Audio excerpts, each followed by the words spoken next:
¿Cómo están todos? ¿Bien? Bendecidos. Es domingo. Es el día del Señor. Vamos saquen todas sus Biblias, su hojita de estudio.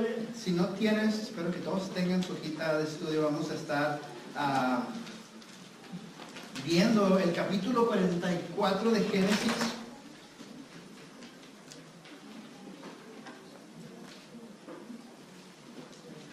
Y para mí esta es una de las historias más bellas. Me encanta esta historia. Realmente me gozo en la historia de José. Génesis 44, y esta semana Dios nos ha estado llevando en esta pequeña serie acerca del perdón y cómo es que nosotros tenemos que aplicar el perdón a nuestras vidas, porque Dios sabe que tú y yo naturalmente no somos perdonadores, somos más bien rencorosos, que somos de esas personas que nos gusta vengarnos de los que nos hicieron, y si tú me haces yo te hago más. Así que Dios quiere hablarnos esta semana acerca de lo que es el perdón. La semana pasada estuvimos viendo cómo tratar a una persona que nos ha ofendido después de que hemos ofendido, y se acuerdan que hemos estado viendo una parábola que dijo el Señor Jesús en Mateo 18, 21 al 35. Adivinen qué, la vamos a volver a leer para que se queden grabadito, no se les olvide nunca esta parábola. Así que la vamos a leer, después vamos a orar. Dice así, Mateo 18, 21 al 35, dice: Pedro se acercó a Jesús y le preguntó: Señor, ¿cuántas veces tengo que perdonar a mi hermano que peca contra mí? ¿Hasta 7 veces? No te digo que hasta 7 veces, sino que hasta 77 veces, le contestó Jesús. Por eso el reino de los cielos se parece a un rey que quiso ajustar cuentas con sus siervos. Al comenzar a hacerlo, se les presentó uno que le debía miles y miles de monedas de oro. ¿Podemos decir miles y miles de monedas de oro? ¿Sí? Miles y miles de monedas de oro. Dice, y como él no tenía cómo pagar, el Señor mandó que lo vendieran a él, a su esposa y a sus hijos y todo lo que tenía, para así saldar la deuda. El siervo se postró delante de él. Tenga paciencia conmigo, le rogó, y se lo pagaré todo. El Señor se compadeció del siervo y le perdonó la deuda y lo dejó en libertad. Versículo 28 dice: al salir, aquel siervo se encontró con uno de sus compañeros que le debía 100 monedas de plata. ¿Cuántas eran? 100 de plata. Dice, lo agarró por el cuello y comenzó a estrangularlo. Págame lo que me debes, le exigió. Su compañero se postró delante de él. Ten paciencia conmigo, le rogó, y te lo pagaré. Pero él se negó, más bien fue y lo hizo meter a la cárcel hasta que pagara la deuda. Cuando los demás siervos vieron lo ocurrido, se entristecieron mucho y fueron a contarle al Señor todo lo que había sucedido. Entonces el Señor mandó a llamar al siervo. Siervo malvado, le increpó: te perdoné toda aquella deuda porque me lo suplicaste. ¿No debías también tú haberte compadecido de tu compañero, como yo me compadecí de ti? Y enojado su señor, lo entregó a los carceleros para que lo torturaran hasta que pagara todo lo que debía. Así también mi Padre Celestial los tratará a ustedes, a menos de que cada uno perdone de corazón a su hermano. Señor, gracias te damos por este día, Padre. Te agradecemos, Señor, porque por algún motivo, Señor, tú nos has llevado a estas semanas de hablar acerca del perdón, Señor, hablar acerca de lo que tú quieres que nosotros experimentemos en nuestras vidas, Señor. Empezando con la realización de que tú nos has perdonado por nuestros pecados, Señor, y que en ti, Señor, podemos encontrar las fuerzas y la fortaleza para perdonar a alguien que nos ha herido, Señor. Ahora, Señor, que nos disponemos a abrir tu palabra, Señor, te pido, Señor, que ella se haga viva, Señor, se haga eficaz como siempre lo es, Señor, y nos hable el corazón de cada uno de nosotros, Señor. Te damos gracias, Señor, porque tú tienes el mensaje para nosotros el día de hoy. Señor, que a los oídos espirituales de mis hermanos se abran, Señor, y que, Señor, escuchen tu voz atentamente. Te damos gracias en el nombre de tu Hijo amado Cristo Jesús. Amén. Amén. Yo tenía un dichito cuando estaba, bueno, todavía lo tengo, tenía que decía: yo perdono, pero no olvido. Este dicho te da una licencia para que cuando pase algo, entonces puedas sacar eso que no olvidaste, aunque perdonaste, ¿no? Si la persona te fue, no sé, te fue infiel, y entonces dices: yo te perdoné, pero no voy a olvidar, ¿no? Y entonces después viene un problema más adelante y entonces sacas del hacha con el que, pero tú me fuiste infiel, ¿no? No que ya me has perdonado, sí, pero no olvidé. Dios quiere que realmente olvides la situación en la que hayas pasado. Porque en realidad no es que sea un arma para usar, realmente es una carga en tu vida.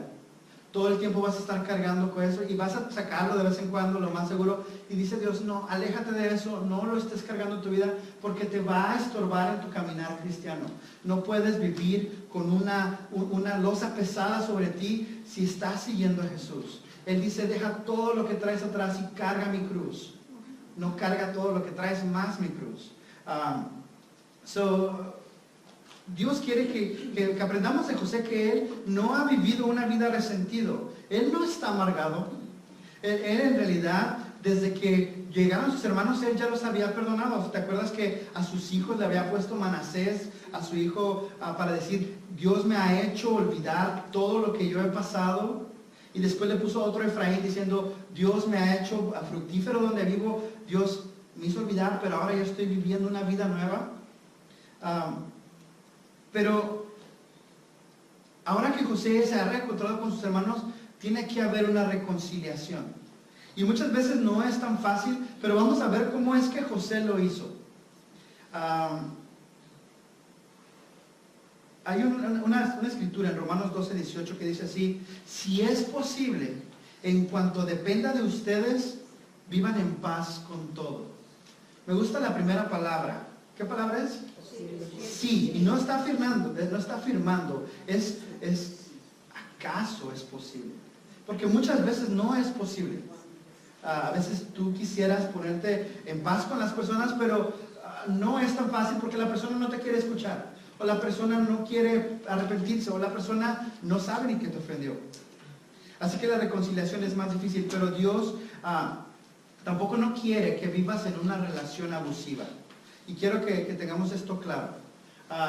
No porque Jesús se perdona 70 veces 7 quiere decir que tienes que quedar ahí y que te golpeen y que estés ahí. No estoy hablando de eso. Estoy hablando de que tú no tienes que vivir con rencor y tienes que perdonar, sí. Pero si es posible y la persona se arrepiente, vimos que los hermanos de José se arrepintieron, ¿no? Y vimos el siervo que fue arrepentido pidiendo perdón. Y creo que esa es una de las primeras condiciones de la primera palabra. Si esto es posible. En realidad Él quiere que haya una reconciliación, pero hay unos pasos para que haya reconciliación. El primer paso creo que es arrepentimiento. Así que Pablo nos dice, si es posible, en cuanto dependa de ustedes. Como les digo, no todo el tiempo depende de ustedes. Hay veces que sí, pero hay veces que no. Vamos a tratar de dejar de perdonar. Ahora, ¿qué pasa si la parte ofensora no se arrepiente? Está bien, tienes que perdonarlo, no hay cuestión, no hay un argumento en contra de eso, tienes que perdonarlo, pero tenemos que, si la persona sí se arrepiente, entonces vamos a ver qué es lo que podemos hacer, ¿ok? Si no se arrepiente, si no ves un cambio en la actitud, entonces, por seguridad sería muchas veces para las personas que viven en una relación abusiva, es mejor hacerse a un lado y decir, ¿sabes qué? Creo que no estás bien, pero si la persona se arrepiente y dice, voy a cambiar, y realmente vamos a ver los pasos de arrepentimiento acá, ¿ok? No quiero que se me van a decir, me dijo que perdonar, así que voy a dejar que me pongan los ojos morados. Después, no. José ha hecho 2 pruebas hasta ahorita. La primera prueba fue para ver si sus hermanos se habían arrepentido de lo que le había hecho, ¿se acuerdan? Que les dice, los hermanos dijeron en hebreo, pensando que José no entendía, Dios nos está castigando por lo que hizo, por lo que le hicimos a nuestro hermano. Y José entendió que ellos estaban arrepentidos. La segunda prueba fue la prueba de la envidia. José le da a Benjamín 5 veces más que a sus hermanos, y sus hermanos se alegran y están contentos de que José tiene más. Como que dice, como diciendo, wow, mira, estos hombres ya no tienen envidia del hermano favorito. La tercera prueba que vamos a ver si realmente hay un arrepentimiento completo. Vamos a ver los pasos, si tienen su hojita ahí, los pasos para la reconciliación después del perdón, pero para no dejar atrás lo que hemos aprendido en las semanas el primer paso es recordar que ya perdonaste. ¿Se acuerdan que ese ya es un hecho? No hay forma de que como cristiano sigas diciendo no he perdonado. Tienes que perdonar. Así que vamos a ver la historia de José. Vamos a ver cómo él es que lo hace. Génesis 44, versículo 1 dice así: más tarde, José ordenó al mayordomo de su casa: llena todo el alimento que les quepa en los costales a estos hombres y pon en sus bolsas el dinero de cada uno de ellos. Luego mete mi copa de plata en la bolsa del hermano menor junto con el dinero que pagó por el alimento. Y el mayordomo hizo todo lo que José le ordenó. A la mañana siguiente, muy temprano, los hermanos de José fueron enviados de vuelta junto con sus asnos. Todavía no estaban muy lejos de la ciudad cuando José le dijo al mayordomo de su casa: anda, persigue a esos hombres y cuando los alcances diles: ¿por qué me han pagado mal por bien? Dice: ¿por qué han robado la copa de mi señor ¿por qué han robado la copa que mi señor usa para beber y para adivinar? Esto que han hecho está muy mal. Y no es que José quiera jugar con sus hermanos. Vamos a ver la prueba que les hace. Es una forma de descubrir su corazón para ver si realmente ellos están arrepentidos. Y el siervo de José dice: esta copa la usa mi patrón para adivinar. Y no es que José adivinara, pero en Egipto se usaba la lectura de la copa, así como se usa ahorita la lectura de la tacita de café o la de té, no sé, algo así. Pero José no lo hacía, pero era una práctica común en Egipto y está tratando de confundirlos, que los hermanos no sospecharan. De hecho, más adelante Dios en Éxodo dice que cualquier tipo de brujería, adivinación y todo ese tipo de cosas están prohibidas por Dios. Así que como cristianos no podemos ir a que nos leas las cartas del tarot. Podemos ir a que les lean las cartas, pero las de Pablo, la de Corintios y Romanos, pero no podemos, y el horóscopo como cristianos no podemos. ¿Qué dice la cuarta casa de Acuario? Lo más seguro que hoy no. Como cristianos no podemos creer en esas cosas. Dios las tiene prohibidas. Y José no lo está haciendo. Versículo 6, dice: cuando el mayordomo los alcanzó, les repitió esas mismas palabras. Dice: pero ellos respondieron: ¿por qué nos dice tales cosas? ¿Por qué nos dice usted tales cosas? Mi señor, dicen: lejos sea de nosotros actuar de esa manera. Es más, nosotros le trajimos de vuelta de Canaán todo el dinero que habíamos pagado, pero que encontramos en nuestras bolsas. ¿Por qué entonces habríamos de robar oro o plata de la casa de su señor? Si se encuentra la copa en poder de alguno de nosotros, que muera el que la tenga, y el resto de nosotros seremos esclavos de mi señor. Está bien, respondió el mayordomo, será como ustedes dicen, pero solo el que tenga la copa en su poder será mi esclavo. El resto de ustedes quedará libre de todo cargo. Hay veces que prometemos más de lo que podemos cumplir. Estos hombres no saben lo que José está planeando y dicen: hey, si encuentra la copa, que se muera la persona que la tenga. Y tenemos esa facilidad de decir cosas.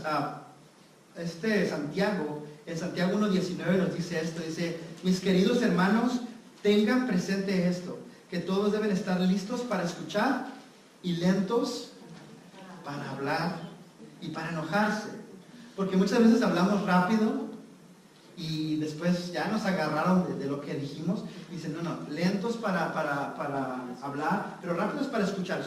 Pongan atención, piénsenlo, después hablen. Una vez me pasó algo curioso cuando estaba en la preparatoria. Nosotros jugamos en el equipo de la escuela y nos quedábamos a patear los penales, porque para esa época de cuando hay temporada de fútbol son las únicas veces que dejan las porterías. Nos quedamos a jugar penales ahí, a cascarear, y llegó un chavo que nos estaba observando y nos dice: ¿quién quiere jugar unos penales contra mí?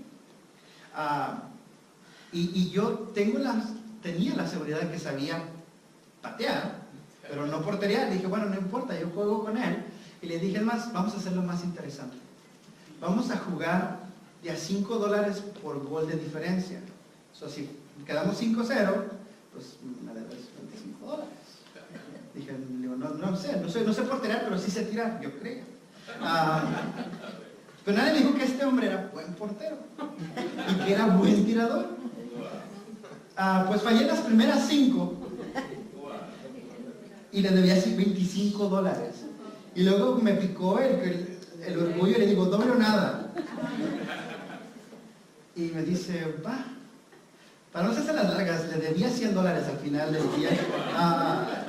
Pero realmente no tenía cómo gastarlo ni cómo pagarle, porque pues, pobretón ahí de high school sin trabajar. Pero rápidos. Y José, los hermanos de José hablan rápido, diciendo, si hay alguien que tenga la copa, mátalo. No se dan cuenta de lo que va a pasar. Así que el hombre le dice, no quiero que se muera nadie. El que la tenga va a quedar como mi siervo, los demás se podrán ir. Versículo 11 dice, yo les proveeré alimento. ¿Sí? Oh, no, perdón, creo que estoy en el ¿tienes sus Biblias ahí? Creo que puse 45. Lo voy a poner acá en 44, 11, ¿verdad? Dice, enseguida cada uno de ellos, si no alcanzan a ver, las voy a hacer más grande. Ahora sí. Dice, enseguida cada uno de ellos bajó al suelo la bolsa y la abrió. El mayordomo revisó cada bolsa, comenzando con la del mayor y terminando con la del menor, y encontró la copa en la bolsa de Benjamín.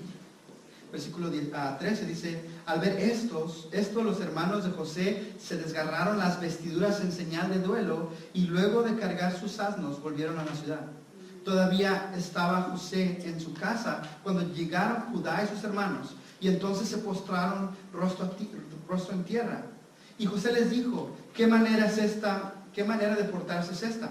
¿Acaso no sabían que soy un hombre, que un hombre como yo puede adivinar? No sabemos qué decirles, mi señor. Les contestó Judá, no hay excusa que valga. ¿Cómo podemos demostrar nuestra inocencia? Dios ha puesto al descubierto la maldad de sus siervos. Aquí nos tiene ustedes, somos sus esclavos, nosotros, y el que tenía la copa. Qué diferencia, ¿no? Me gusta que dice, Dios puso en evidencia nuestra maldad. ¿Se acuerdan que unos capítulos anteriores de ellos decían, yo soy buena gente, yo soy gente honesta, pero Dios usa esto para enseñarles que no son tan buenas personas como ellos creían? Y cuando alguien se te acerca y te dice, hey, eres pecador, has roto la ley santa de Dios y mereces el castigo de Dios, y tú dices, no, yo soy buena persona, no he matado a nadie. Pero Dios te enseña su ley santa que dice, no robarás, no matarás, no fornicarás, honrarás a tu padre y a tu madre, no usarás el nombre de Dios en vano, no desearás la mujer de tu prójimo, no desearás las cosas de tu prójimo. Y entonces te das cuenta, wow, de eso yo ya he hecho unas cuantas. Y entonces te das cuenta y Dios abre tus ojos y dice, no eres tan buena persona como creías. Y Dios usa esto de la copa para enseñarles que no son tan buenas personas. Y José ve en la cara de sus hermanos tirados al suelo llorando, diciendo, sí, creo que no soy tan buena persona, y se da cuenta de que ellos están arrepentidos.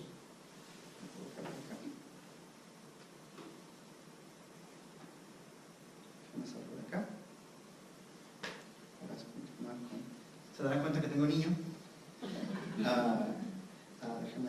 Quedamos en el 16, ¿eh?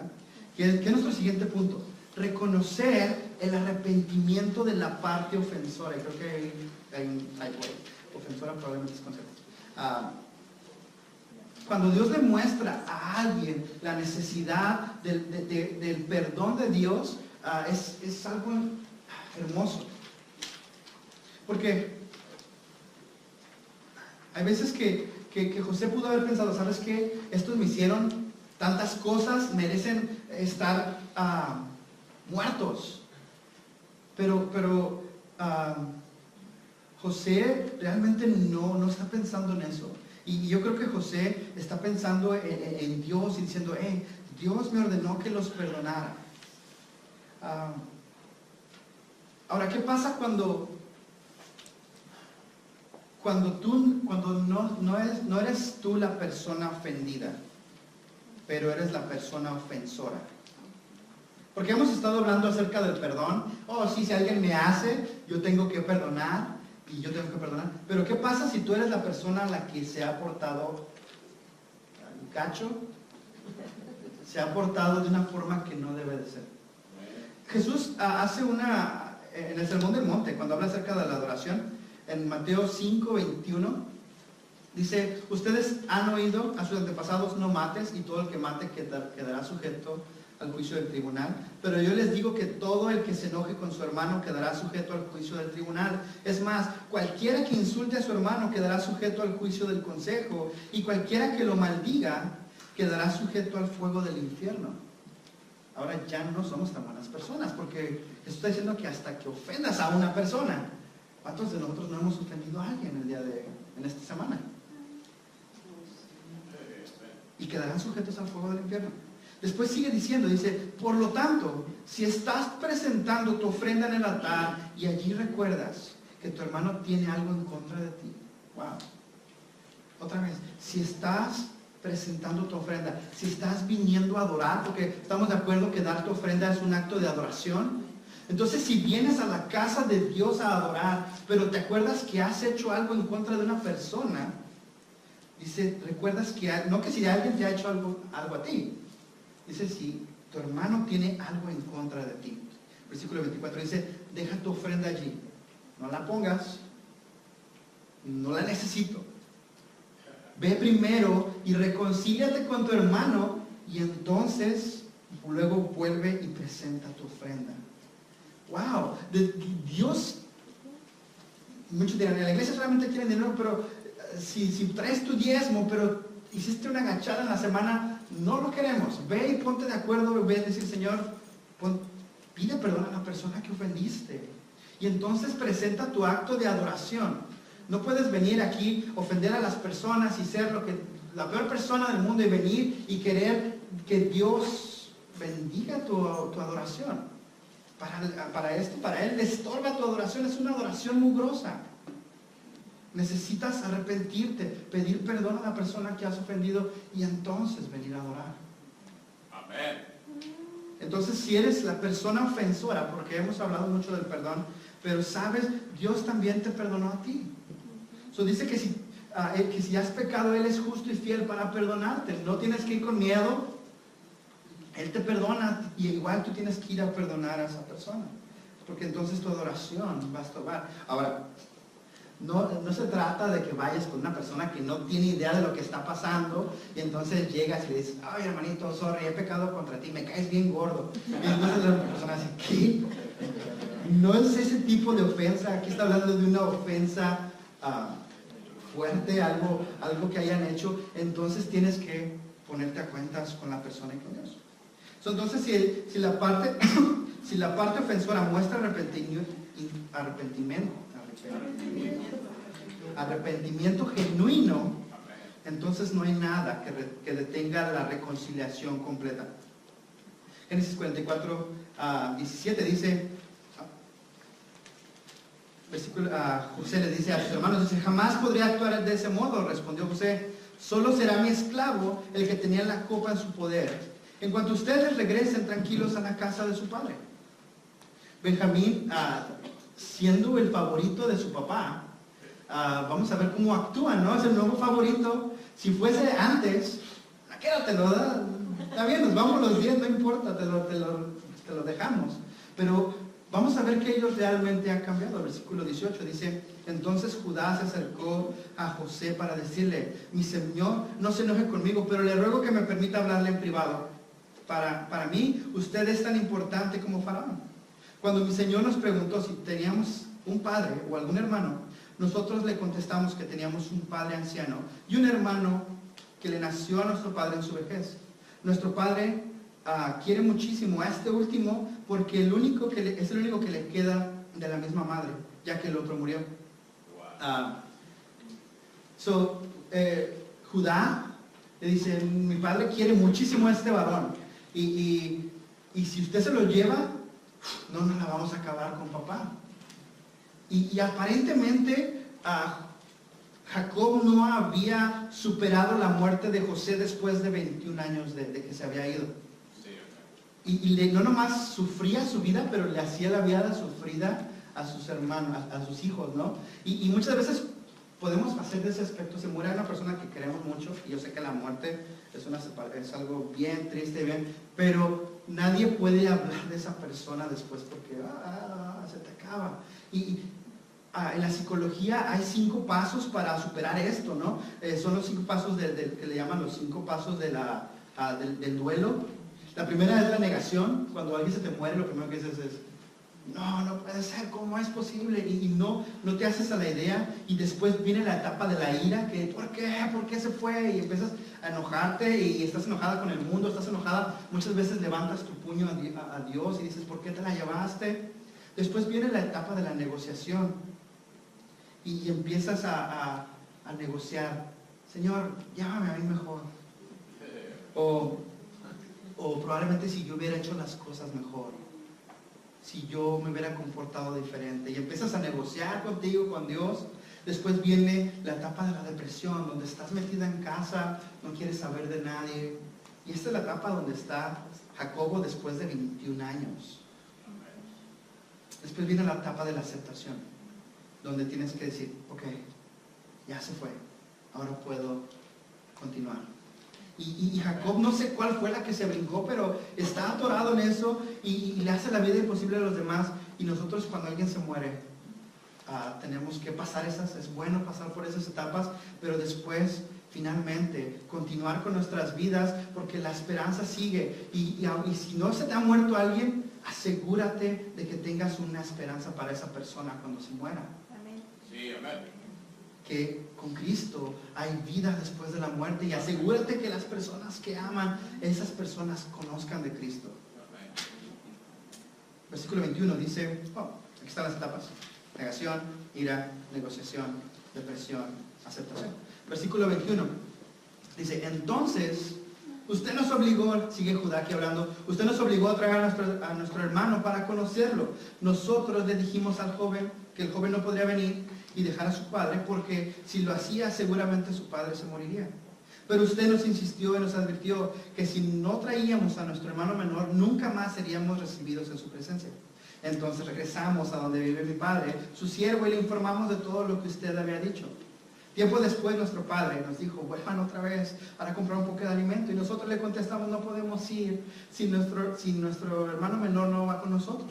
No podemos presentarnos ante hombre tan importante, a menos de que nuestro hermano menor nos acompañe. Mi padre, su siervo, respondió, ustedes saben que mi esposa me dio 2 hijos. Uno desapareció de mi lado y no ha vuelto a verlo. Con toda seguridad fue despedazado por las fieras. Versículo 29.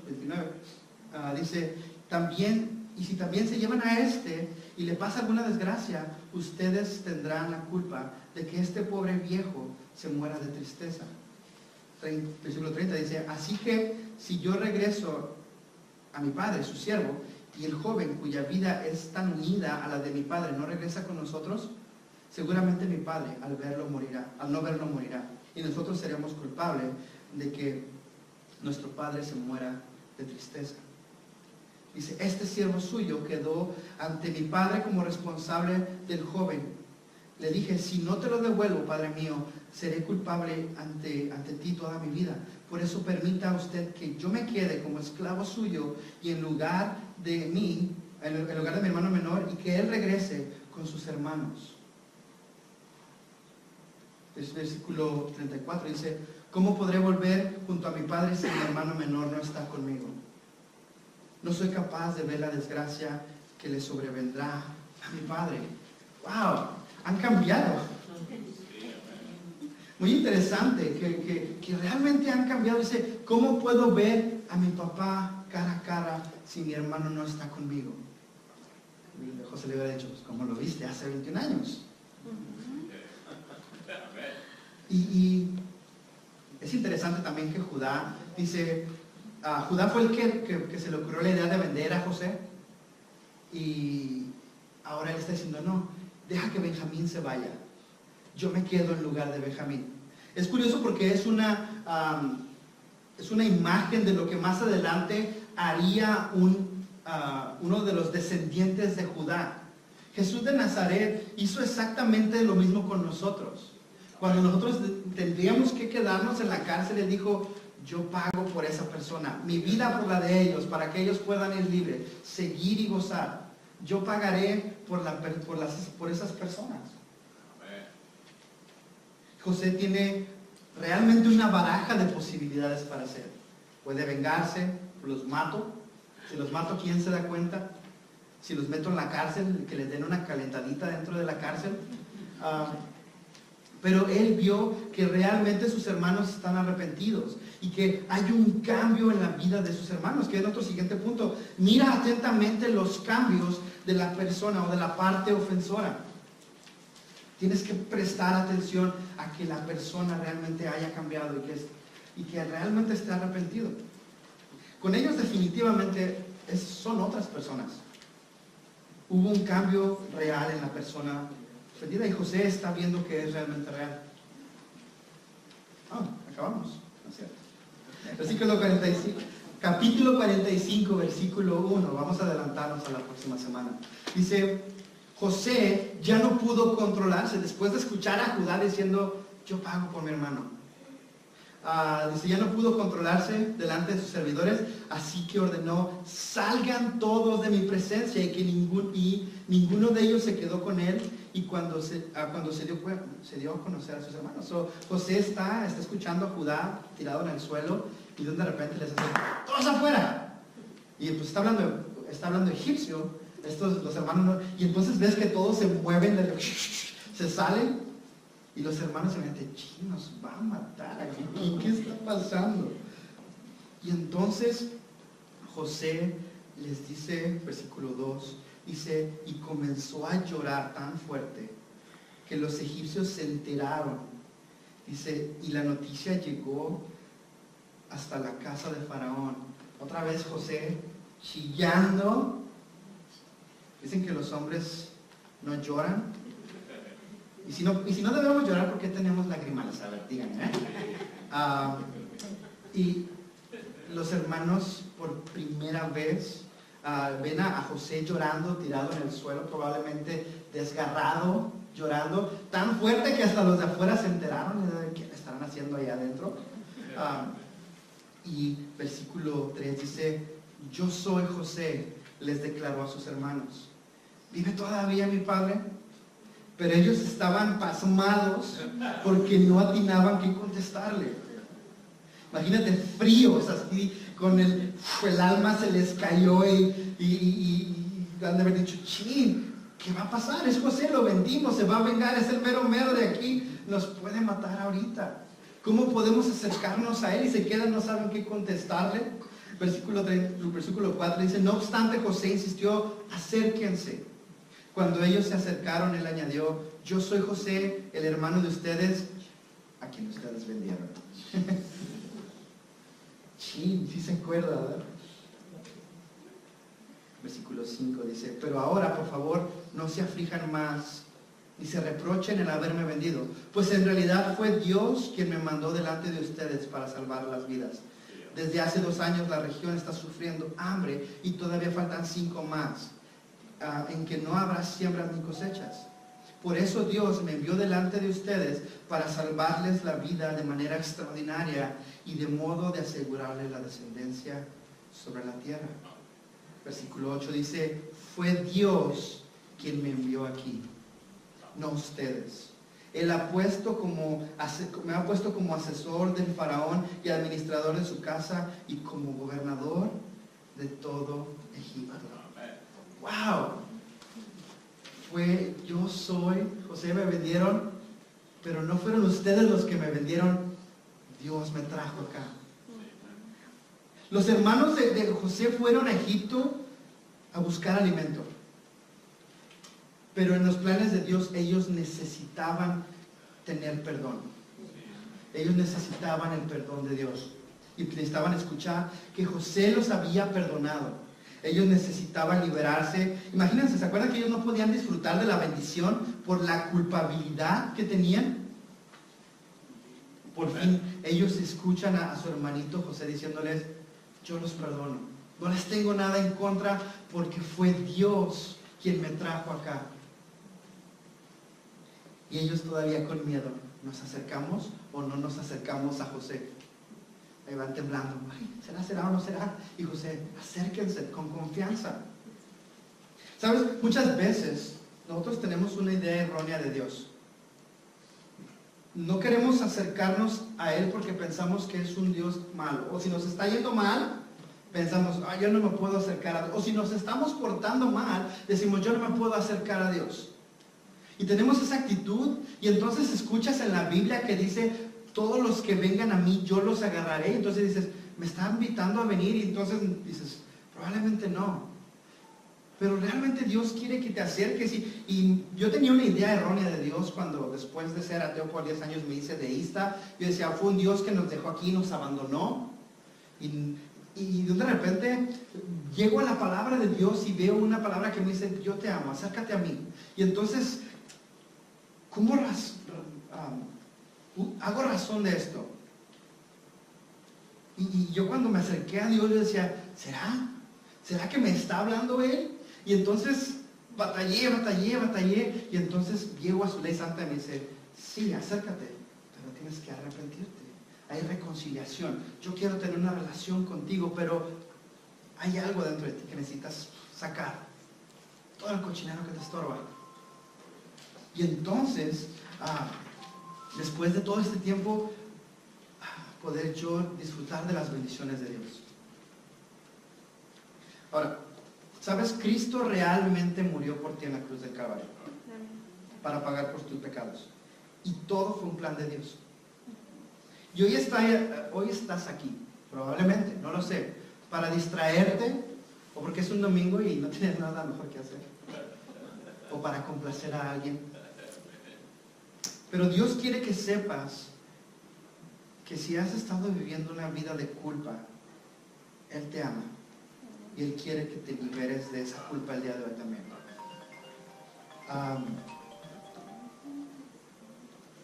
Realmente, Cristo te ama. Y aunque Él te dice, ven, acércate, y yo sé que da miedo, porque no sabes si quiere tu bien, pero Jesús dice, hey, yo estoy aquí para darte vida, y darte vida en abundancia. Y Él quiere que tengas vida eterna juntamente con Él. Y la salvación es del Señor. ¿Sabes? Hebreos, para terminar el punto, porque sé que me falta el punto 4. Liberar a la persona de la culpa. Qué bonito es decirle a la persona, ¿sabes qué? No te tengo nada en contra, te amo. No hay nada en mi corazón en contra de ti. ¿Sabes lo que se siente? Y entonces va a empezar la reconciliación. La próxima semana vamos a ver ahora sí la reconciliación, pero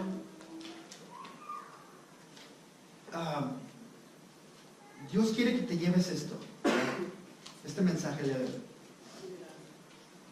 Que si has vivido en culpa todo este tiempo, lo dejes acá. Ya es hora, libérate, Dios te ha perdonado, acércate a Él. Hebreos 4:7 dice, por eso Dios volvió a fijar un día, que es hoy. Cuando mucho después declaró por medio de David lo que ya se ha mencionado, si ustedes oyen su voz, no endurezcan su corazón. 2 Corintios 2:6 dice, porque Él dice, en el momento propicio te escuché y en el día de la salvación te ayudé. Y les digo que este es el momento propicio de Dios. Hoy es el día de la salvación. Amén. Amén. El Señor dice esto, Jesús dice, cualquiera que me reconozca delante de los hombres, yo también lo reconoceré delante de mi Padre que está en el cielo. Pero cualquiera que me desconozca delante de los demás, yo también lo desconoceré delante de mi Padre que está en el cielo. Y si realmente quieres el día de hoy decir, yo necesito de Jesús, yo necesito dejar mi pasado atrás, empezar de nuevo, declararlo como tu Señor y tu Salvador, hoy es el día. Si por algo tu corazón dice, yo necesito arrepentirme, necesito tener una relación nueva con Dios, les voy a pedir que inclinen sus rostros, vamos a orar. Señor, te pido que nos hagas pensar, Señor, acerca de la oportunidad que nos das de arrepentirnos, venir a una relación con el Dios vivo que nos amó y murió por nosotros, que entregó su vida en la cruz del Calvario para pagar por los pecados de este mundo, Señor, para que nosotros no tengamos que pagar lo que nosotros mismos hicimos, Señor. Señor, que tú nos has dado vida nueva. Señor, que tú nos amas y quieres que vengamos, así como los hermanos de José, Señor, en arrepentimiento, Señor, postrados ante ti, Señor, y decir, sí, yo la he regado todo este tiempo y necesito de la salvación, necesito de mi Señor Jesucristo. Si ese eres tú el día de hoy, si ese eres tú, si tu corazón ahorita está palpitando porque sabes que Dios te está hablando, ahí donde estás, sin abrir tus ojos, levanta tu mano.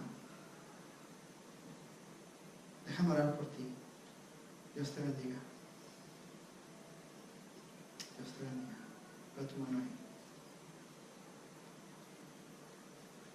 Y simplemente repite una oración sencilla después de mí. Señor Jesús, te pido perdón por mis pecados. Me arrepiento de todo lo que he hecho y te declaro como mi Señor y mi Salvador, porque tuya es la salvación.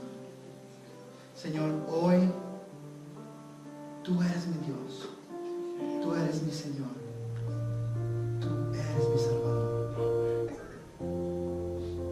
Te damos gracias, Señor, por este día, Señor, por esas manitas levantadas, Señor, que necesitaban escuchar que tú los perdonas.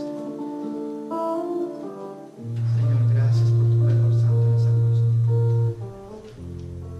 Te damos honra y gloria en el nombre de tu Hijo amado Cristo Jesús.